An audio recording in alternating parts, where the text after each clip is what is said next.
itself. So the for-profit sector can pay people profits in order to attract their capital for their new ideas, but you can't pay profits in a non-profit sector. So the for-profit sector has a lock on the multi-trillion-dollar capital markets, and the non-profit sector is starved for growth and risk and idea capital.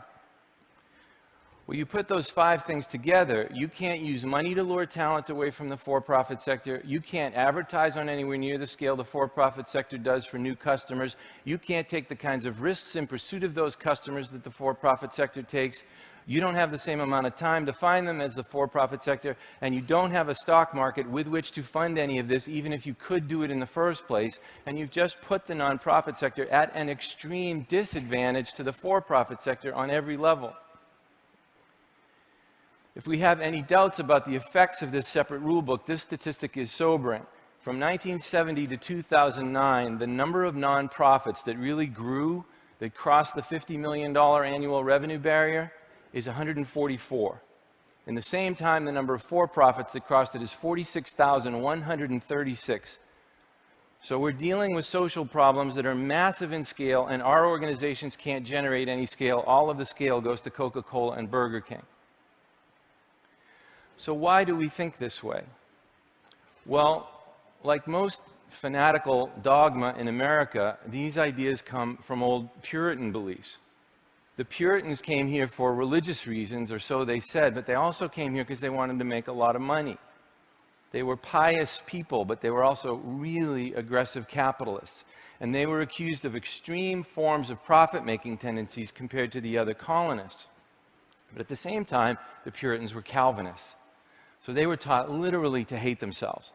They were taught that self-interest was a raging sea that was a sure path to eternal damnation.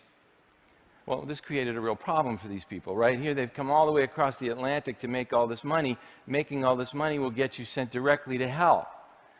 What were they to do about this? Well, charity became their answer. It became this economic sanctuary where they could do penance for their profit-making tendencies at 5 cents on the dollar. So, of course, how could you make money in charity if charity was your penance for making money?